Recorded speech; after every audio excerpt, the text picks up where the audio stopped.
សួស្តីបងប្អូនបាទថ្ងៃនេះយើងមកជួបគ្នាជាមួយនឹងវីដេអូហុងស៊ុយបន្តទៀតណាបងប្អូនណា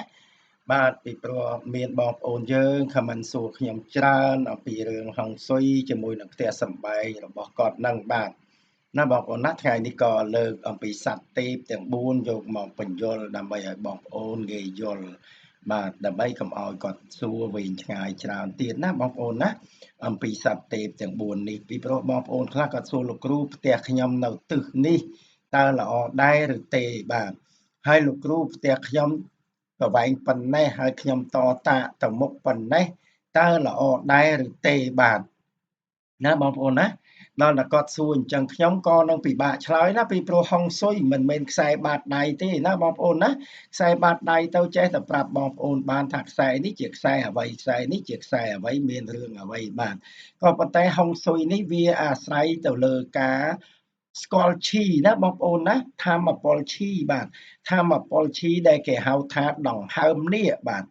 ដង្ហើមនាគណាបងប្អូនណាធម្មពលឈីហ្នឹងគឺជាធម្មពលជីវិតណាក្រសែឈីគឺជាធម្មពលជីវិតធម្មពលធម្មជាតិណាបងប្អូនដែលមាននៅក្នុងធម្មជាតិបាទវាលំហូរជាមួយនឹងធម្មជាតិណាបងប្អូនណាដែលផ្ដល់ឲ្យយើងមានសេចក្តីសុខកាយសប្បាយចិត្តបាទធម្មពលឈីហ្នឹងណាបងប្អូនណាហើយសួរថាធម្មពលឈីហ្នឹងវាកើតដោយរបៀបណាបាទវាកើតតល់តែយើងរៀបចំត្រូវយើងដឹងកន្លែងណាដែលមានឈីកើតណាឈីហ្នឹងក៏មានល្អមានអាក្រក់ផងដែរណាបងប្អូនណាបាទឈីអាក្រក់ហ្នឹងក៏ផ្ដល់នៅទុក្ខទោសទៅឈីល្អហ្នឹងក៏ផ្ដល់នៅសុខសប្បាយអញ្ចឹងទៅណារុងរឿងអញ្ចឹងទៅបាទហើយកសែឈីហ្នឹងគឺកើតចេញអំពីការរៀបចំផ្ទះរបស់យើងឲ្យបានត្រឹមត្រូវបាទទោះថាគេដឹងកសែឈីហ្នឹងមកអំពីណាណាបងប្អូនណាក្រសែឈីហ្នឹងគេដឹងអំពីសប្តាហ៍ថ្ងៃហ្នឹងគឺផ្កាយដែលខ្ញុំបង្រៀនបងប្អូនហ្នឹងហើយបាទគឺដំណើរផ្កាយនិងការហាក់ផ្កាយហ្នឹងហើយណាគឺដឹងថាកន្លែងណាមានឈីល្អកន្លែងណាគឺមិនមានឈីបាទ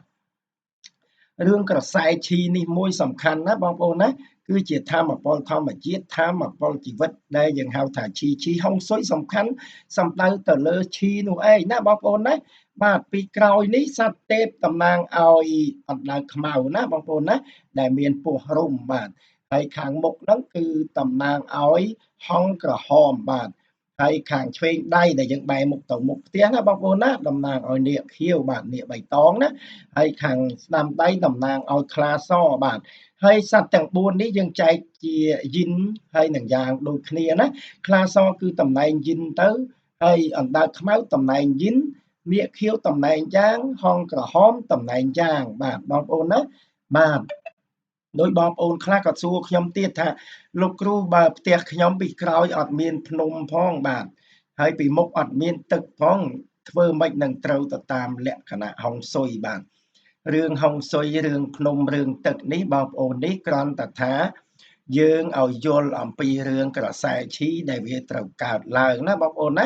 ពីព្រោះក្រសែឈីកើតទៅតាមបាទជួរភ្នំណាកើតទៅតាមខ្នងភ្នំអញ្ចឹងទៅតាមចម្រាក់ភ្នំអញ្ចឹងទៅហើយខាងមុខហ្នឹងគឺទឹកគឺជាទីវាលទំនេរអញ្ចឹងណាបងប្អូនណាក៏ក្រសែឈីបាទហៅថាក្រសែឈីប្រមូលផ្ដុំណា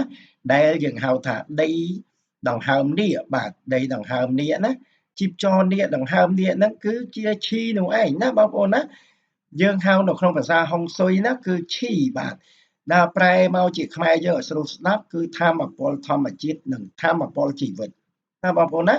បាទកន្លែងដែលឈីប្រមូលផ្ដុំនោះឯងកន្លែងដែលយើងត្រូវសង់ផ្ទះសម្បែងឬក៏យើងធ្វើជាមុងបាទផ្នូសពណាបងប្អូនណាបាទគឺយើងត្រូវដឹងដោយការដើរផ្កាយបាទបើអ្នកស្ទាត់ជំនាញណាគាត់អាចមើលដឹងគ្រាន់តែថាការមើលសពថ្ងៃនេះធម្មជាតិយើងមានការផ្លាស់ប្ដូរច្រើនបាទអញ្ចឹងណាហើយក៏យើងក៏មិនសូវដឹងច្បាស់លាស់ដូចពីសម័យដើមបាទអញ្ចឹងសពថ្ងៃទៅមានការហាក់ផ្កាយការដើរផ្កាយនឹងឲ្យដឹងថានៅកន្លែងអង្សាដីហ្នឹងកន្លែងណាដែលមានឈីគ្រប់គ្រាន់បាទដែលយើងអាចតាំងលំនៅឋានបានដែលយើងអាចតាំងបន្ទប់បើកទ្វារមុខនិងទ្វារក្រោយបាទដើម្បីឲ្យឈីហ្នឹងចូលបានល្អណាបងប្អូនណាបាទដូចខ្ញុំធ្លាប់បង្រៀនបងប្អូន ชีคลังពេกก็มันบ้านบาดខ្សោយពេកក៏មិនបានណាបងប្អូនណាชีខ្លាំងពេកដូចជាផ្ទះដែលបុកដែលផ្លូវបុកជាដើមណាបងប្អូនណាហ្នឹងគឺชีខ្លាំងពេកបាទហ្នឹងក៏មិនបានផងដែរហើយชีខ្លាំងពេកដូចជាទ្វារមុខនិងទ្វារក្រោយបើកស្របគ្នាណាបើកជល់គ្នាអញ្ចឹងទៅអត់មានអ្វីរារាំងណាគឺទ្វារមុខទ្វារក្រោយត្រង់គ្នាធ្លុះតែម្ដងអាហ្នឹងក៏ชีខ្លាំងពេកក៏មិនបានផងដែរបាទហើយសម្រាប់ชีខ្សោយពេកនោះខាងមុខផ្ទះហ្នឹងគឺស្ដុកបាទស្ដុកដោយបងប្អូនថាតតាតអីជាដើមមកមុខអញ្ចឹងណា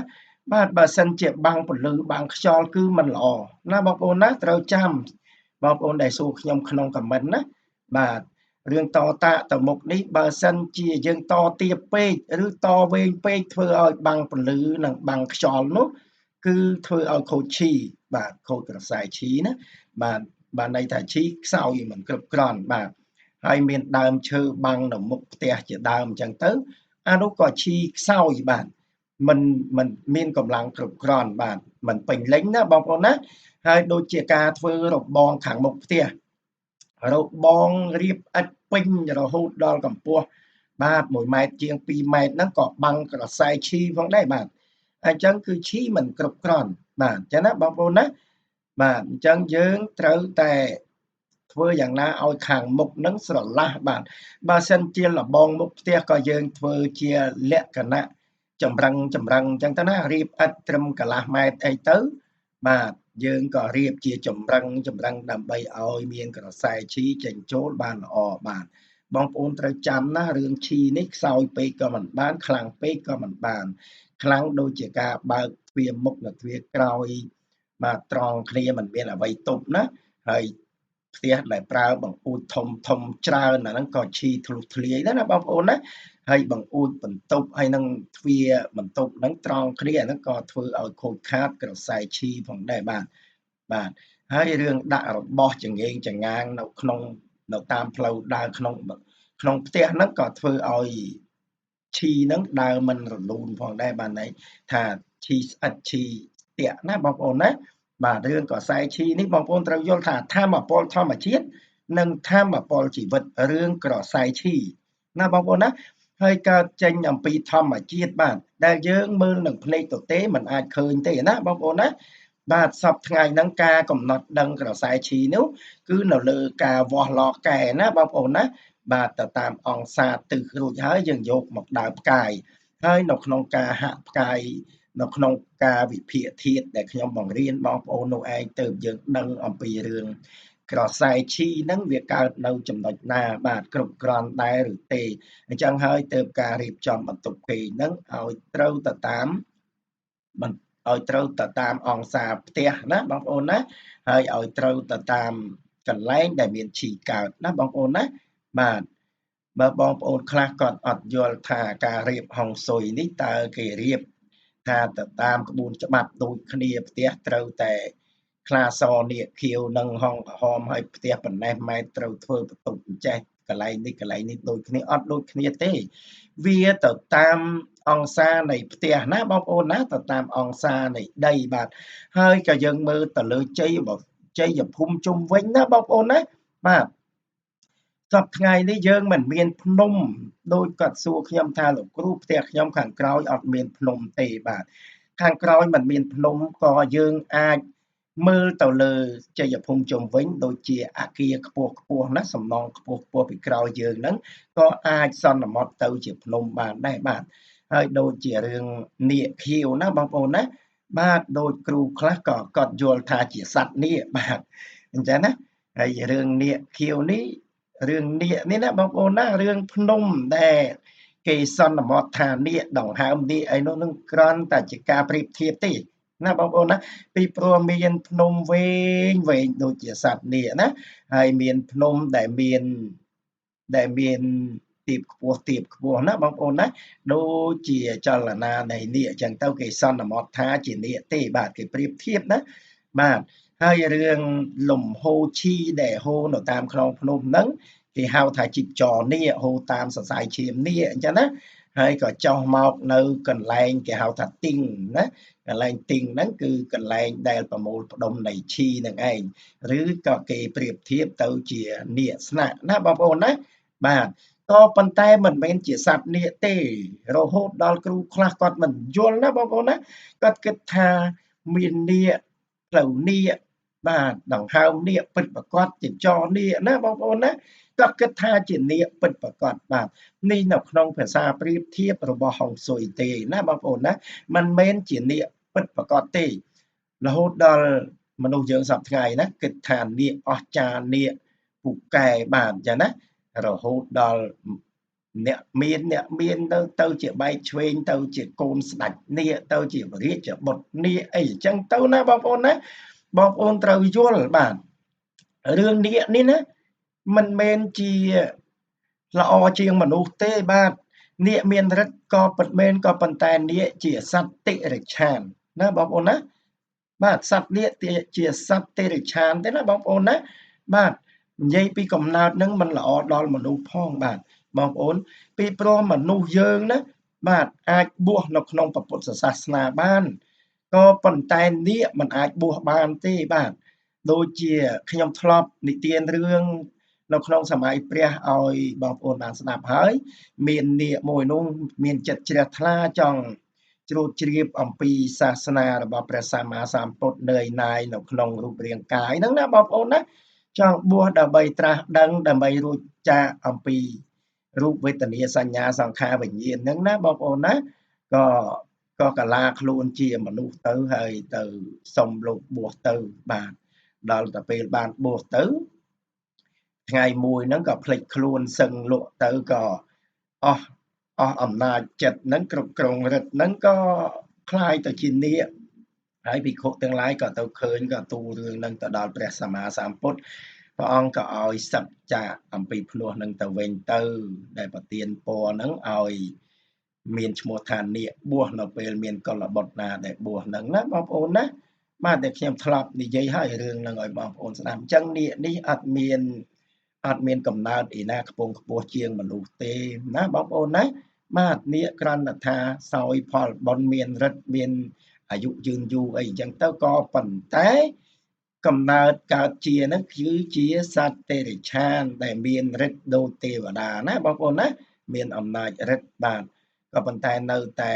មិនអាចបួសនៅក្នុងសាសនាព្រះសម្មាសម្ពុទ្ធបានពីព្រោះកំណើតតិរិច្ឆានជាកំណើតទៀបជាងកំណើតរបស់មនុស្សយើងណាកុំឲ្យចង់ខ្លាយជាកូនស្ដេចនាគអីណាបងប្អូនណាបាទសប្តាហ៍ហ្នឹងគ្រូខ្លះមិនយល់ទេបាទចូលចិត្តណាស់រឿងតាំងខ្លួនជានាគបារមីនាគឫទ្ធិនាគអីណាបងប្អូនណាបាទអត់យល់ដោយសាររឿងនៅក្នុងហុងស៊ុយរឿងអីហ្នឹងគឺនិយាយទៅអំពីរឿងនាគណាបងប្អូនណាដូចខ្ញុំនិយាយប្រាប់បងប្អូនអញ្ចឹងរឿងថាអើយនាគដង្ហើមនាគបាទជីពចរនាគសរសៃនាគអីហ្នឹងណាបាទគឺជាលំហូររបស់ឈីណាក្រសែឈីលំហូរទៅតាមខ្នងភ្នំតាមចម្រាក់ភ្នំអីហ្នឹងណាបងប្អូនណាបាទប្រៀបដូចជាចរន្តឈាមនាគដែលហូរតាមសរសៃនាគណាបងប្អូនណាគេប្រៀបធៀបភ្នំហ្នឹងទៅជានាគបាទហើយឈីហ្នឹងទៅជាដង្ហើមរបស់នាគបាទកន្លែងទីងបាទកន្លែងដែលឈីស្នាក់អាស្រ័យដែលឈីប្រមូលផ្ដុំហ្នឹងគឺជាកន្លែងស្នាក់របស់នាគគេឧទាហរណ៍ការប្រៀបធៀបទេណាបងប្អូនណាបាទបងប្អូនអត់យល់អំពីក្រសែឈីហ្នឹងនៅតែមិនដឹងអំពីរឿងច្បាប់របស់ហុងស៊ុយបាទពីព្រោះឈីនេះសំខាន់ណាបងប្អូនណាសម្រាប់រៀបចំផ្ទះសម្បែងនិងភ្នូពពកបរោះហ្នឹងបាទម៉ុងហ្នឹងណាបងប្អូនណាបើបងប្អូនដែលអាចយល់អំពីរឿងដឹងអំពីរឿងឈីនឹងកើតនៅកន្លែងណាឈីដែលប្រមូលផ្ដុំនៅកន្លែងណាបងប្អូនសង់ផ្ទះទៅមិនចេះខុសទេបាទហើយរៀបចំភ្នូពពកបរោះទៅមិនខុសទេណាអញ្ចឹងហើយទៅខ្ញុំបង្រៀនអំពីរឿងដំណើរផ្កាយយុគនេះពីព្រោះសប្តាហ៍នេះការដឹងអំពីកន្លែងឈីប្រមូលផ្ដុំហ្នឹងគឺដឹងដោយការហាក់ផ្កាយដឹងដោយសារការដើរផ្កាយនឹងឯងបាទដោយសារលកែការវាស់នៅអង្គសាបាទសម័យពីដើមក៏គេហៅលប៉ាន់អញ្ចឹងទៅណាបងប្អូនណា បាទគឺគេយកមកដើម្បីចាក់អង្សារួចហើយគេដើរផ្កាយទៅគេហាក់ផ្កាយទៅគេដឹងថាកន្លែងត្រង់នេះគឺកន្លែងឈីប្រមូលផ្ដុំបាទអញ្ចឹងណាបងប្អូនណាហើយក៏គេរៀបចំផ្ទះរបស់យើងហ្នឹងឲ្យកសែឈីហ្នឹងឆ្លងកាត់ដោយរលូនបាទដូចខ្ញុំប្រាប់អញ្ចឹងមិនមែនឲ្យទៅត្រង់ស្លូទៅបើកទៅដល់ទ្វារក្រោយអញ្ចឹងទេណាគឺត្រូវតែមានការបត់បែនបាទដូចជាដំណើររបស់នាគណាបងប្អូនណាបាទមានការបត់បែនកោងអញ្ចឹងទៅណាបងប្អូនណាកោងបន្តិចបត់បែនបន្តិចអញ្ចឹងទៅចាំឲ្យធ្លាយទៅទ្វារក្រោយអញ្ចឹងទ្វារមុខហ្នឹងក៏យើងបើកឲ្យចំកន្លែងឈីណាប្រមូលផ្ដុំហើយទ្វារក្រោយក៏យើងបើកឲ្យចំកន្លែងឈីប្រមូលផ្ដុំអញ្ចឹងទៅគឺឈីខាងមុខនេះចូលមកគឺប្រមូលផ្ដុំប្រមូលនៅឈីដែលមិនល្អនៅក្នុងផ្ទះមួយយប់របស់យើងហើយចេញតាមទ្វារក្រោយណាបងប្អូនណាបាទគឺច្រកចេញច្រកចូលហ្នឹងត្រូវតែកន្លែងល្អហើយបន្ទប់គេងបន្ទប់ធ្វើការបន្ទប់ទទួលភ្ញៀវហ្នឹងត្រូវតែកន្លែងដែលមានឈីល្អឈីគ្រប់គ្រាន់បាទផ្ទះដែលយើងរៀបចំត្រូវគឺមានឈីគ្រប់គ្រាន់ឈីល្អណាគ្រាន់តែបងប្អូនចូលមកភ្លាមណាមានអារម្មណ៍ស្រស់ស្រាយអារម្មណ៍ស្រស់ថ្លាមិនមួម៉ៅក្តៅក្រហាយមិនតោះមិនទាក់ណាបងប្អូនណាបាទមិនដូចជាផ្ទះដែលយើងរៀបចំមិនបានត្រឹមត្រូវនោះធ្វើឲ្យយើងនឹងចូលមកនឹងមានអារម្មណ៍អួអាប់ធុញទ្រាន់ណាបងប្អូនណាអារម្មណ៍អួអាប់ធុញទ្រាន់បាទហើយផ្ទះដែលយើងរៀបចំត្រូវណាយើងមានការហត់នឿយមកអំពីណាអញ្ចឹងណាចូលមកដល់ផ្ទះធ្វើឲ្យអារម្មណ៍ស្រស់ថ្លាដោយធម៌ពលឈីណាបងប្អូនណាធ្វើឲ្យយើងមានអារម្មណ៍ស្រស់ថ្លាអារម្មណ៍រីករាយធ្វើឲ្យយើងបំបត្តិទុក្ខកង្វល់អំពីភាពហត់នឿយអំពីភាពមួម៉ងនៅរឿងផ្សេងខាងក្រៅផ្ទះហ្នឹងអញ្ចឹងហើយទើបការរៀបចំផ្ទះមួយណាបងប្អូនណាយើងត្រូវតែមើលឲ្យបានល្អិតល្អន់ឲ្យបានច្បាស់លាស់ឲ្យបានត្រឹមត្រូវមិនមែនចេះតែធ្វើទៅតាមការនឹកការយល់តគ្នាទេពីព្រោះមនុស្សយើងហ្នឹងវាមានក្រសែឈីមនុស្សក៏មានក្រសែឈីដែរណាបងប្អូនណាបាទឈីស្លាប់ឈីរស់បងប្អូនត្រូវដឹងមនុស្សយើងណាបើសិនជាក្រសែឈីមិនល្អនៅក្នុងខ្លួនហៅថាខ្វះកាយបស្សៈលហុតាហ្នឹងគឺកាយស្រាលណាធ្វើឲ្យយើងនឹងវាធ្ងន់មិនមានកម្លាំងកំហែងបាទដើរសឹងតែមិនចង់រួចនឿយហត់អស់កម្លាំងអានេះឈីនៅក្នុងខ្លួនស្លាប់ណាបាទខ្វះកាយបស្សៈលហុតាកាយបស្សកម្មញ្ញតាណាបងប្អូនណាកាយមិនគួរដល់ការងារបានន័យថាធ្វើអ្វីក៏មិនកើតដែរវាហត់នឿយតន់ដៃតន់ជើងអានេះឈីនៅក្នុងខ្លួនរបស់យើងស្លាប់ហើយបើជាឈីនៅក្នុងធម្មជាតិដែលយើងរៀបចំឲ្យហូរមកនៅក្នុងផ្ទះរបស់យើងនេះมันបានល្អទៅទៀតធ្វើឲ្យមនុស្សហ្នឹងគឺអារម្មណ៍ខាងក្រៅនិងឈីខាងក្នុងរបស់ខ្លួនយើងមិនល្អប្រសើរហើយគឺជីវិតរស់នៅទទួលទុក្ខលំបាកស្មើនឹងដេកឈឺរ៉ាំរ៉ៃណាបងប្អូនណាបាទហើយក៏គ្មានថ្ងៃនឹងថ្នាំអ្វីព្យាបាលជាដែរបាទពីព្រោះពេទ្យបុរាណរបស់ចិនហ្នឹងគេច្រើនតែព្យាបាលមនុស្សទៅលើរឿងក្រសែឈីខាងក្នុងក្រសែឈីខាងក្រៅនេះឯងណាបងប្អូនណាបាទហើយខ្ញុំមិនមែននឹកឃើញនិយាយទេណាខ្ញុំមានសៀវភៅសិក្សារបស់ខ្ញុំបាទនេះណាបងប្អូនណាសៀវភៅហុងស៊ុយភាសាចិនបាទហើយបងប្អូនសួរថាខ្ញុំចេះភាសាចិនរាវអត់ទេណាបងប្អូនណាខ្ញុំប្រែទៅតាម Google Translate បាទ Google Translate បងប្អូនយក Google សន្តានាណាទៅប្រែបានត្រឹមត្រូវបើយក Google មិនត្រឹមត្រូវប្រែស្ដាប់មិនយល់ន័យទេណាបងប្អូនណាបាទនេះជាសៀវភៅដែលខ្ញុំសិក្សាមិនមែនតែមួយក្បាលទេគឺច្រើនក្បាលណាបងប្អូនណាបាទបងប្អូនឃើញណានេះគឺអណ្ដើកខ្មៅនាគខៀវបាទហង្សក្រហមខ្លាសបាទនេះណាសត្វទេពទាំង4នៅក្នុងនេះគឺមានទាំងអស់ណាបងប្អូនណាគឺមានលំអិតពឹសស្ដារផងដែរបាទនិយាយអំពីរឿងក្រសែឈីហ្នឹងបាទនេះណានេះគឺនិយាយអំពីក្រសែឈីណាបាទដែលដើរតែលំហូរតាមនេះខ្នងភ្នំណាបងប្អូននឹងចម្រាក់ភ្នំហ្នឹងក៏ហូរចុះទៅកន្លែងដែលទីទំនាបហើយមានទឹកនៅខាងមុខក្តីឬក៏ទូលាយល្អណាបងប្អូនណាបាទមានលំហលំ ល្អហ្នឹងគឺមានជីប្រមូលផ្ដុំដែលយើងហៅថានេះសរសៃឈាមនាគជីពចរនាគដង្ហើមនាគអីគឺអាស្រ័យទៅលើការប្រៀបធៀបរបស់បុព្វបុរសពីដើមទេបាទមិនមែនជានាគមិនមែនជាដង្ហើមនាគមែនទេណាបងប្អូនណាគឺជានាគនៃការប្រៀបធៀបបាទអញ្ចឹងណាបងប្អូនត្រូវយល់បាទនេះគឺកន្លែងដែលជីប្រមូលផ្ដុំណាទីងណាបងប្អូនបាទដែលអាចធ្វើផ្ទះបានបាទឬក៏បញ្ចុះសពអីណាគេបញ្យល់អំពីរឿងកសែឈីដែលកើតឡើងប្រមូលផ្ដុំនៅចំណុចណា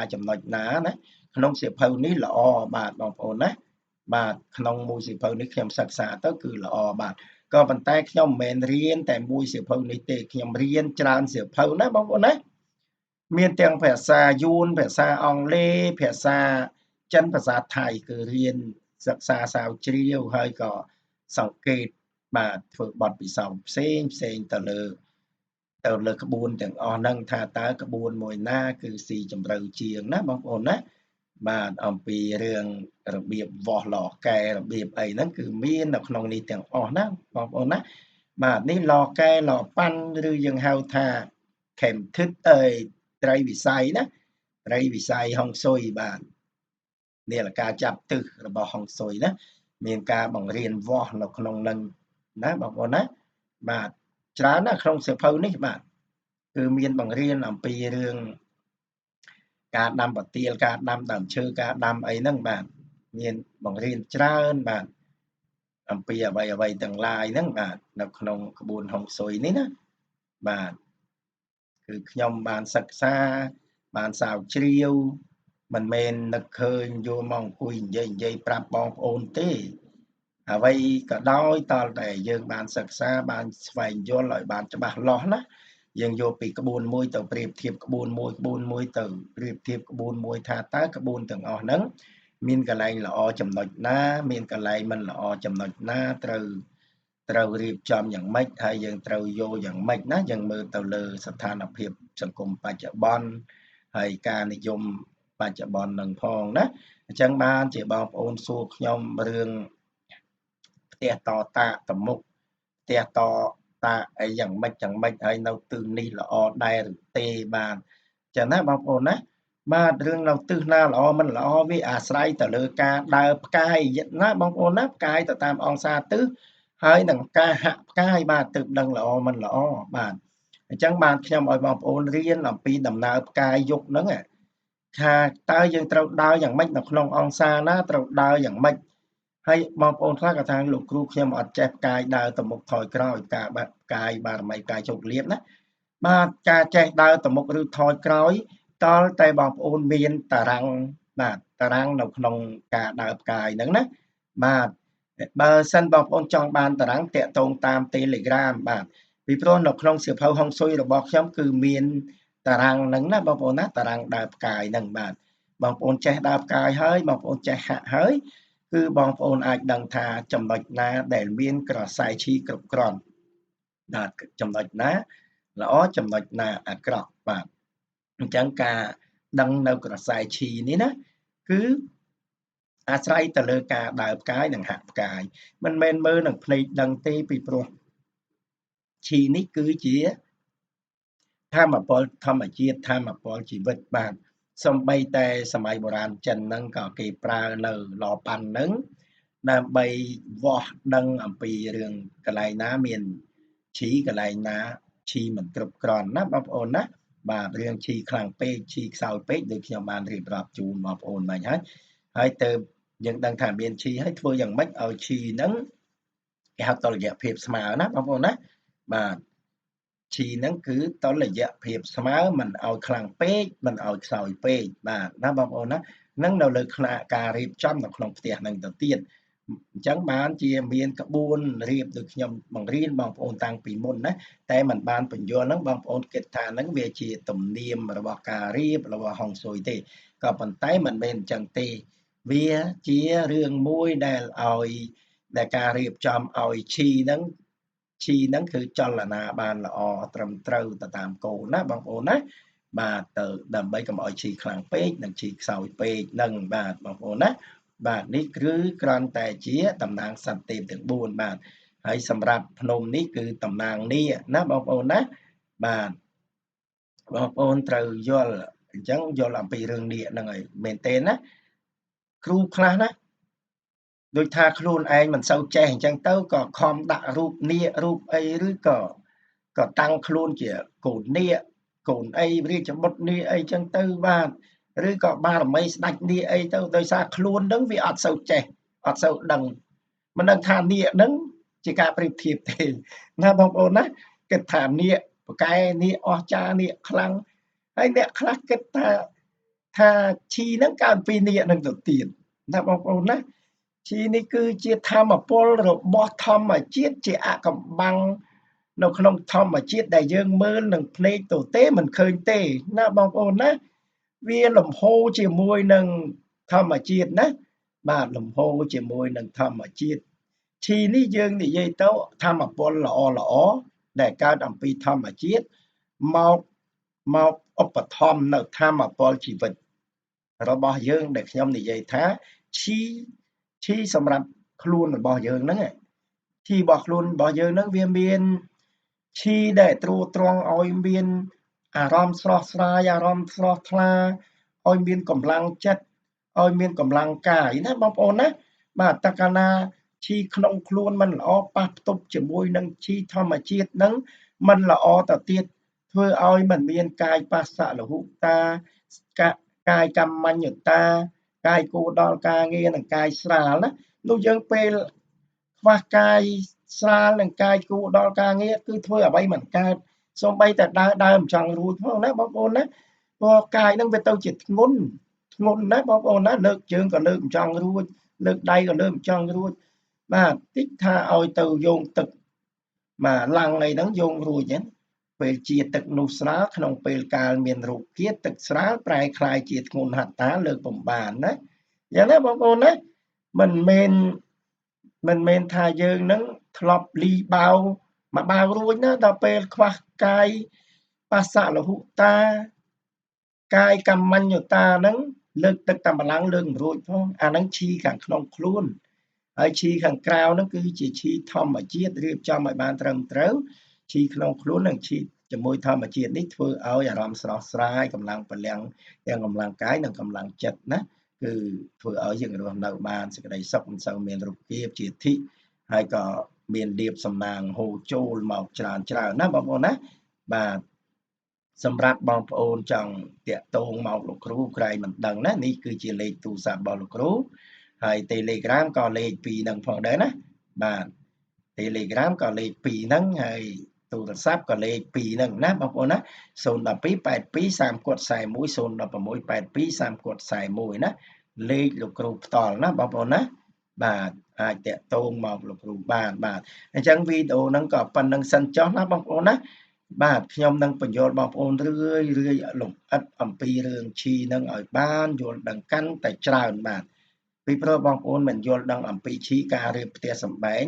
បាទទៅតាមក្បួនតាមទម្លាប់ហ្នឹងគឺមិនត្រឹមត្រូវទេណាបងប្អូនណាគឺមិនត្រឹមត្រូវជាដាច់ខាតបាទអញ្ចឹងសូមអរគុណសូមជម្រាបលាជួបគ្នានៅវីដេអូក្រោយបាយ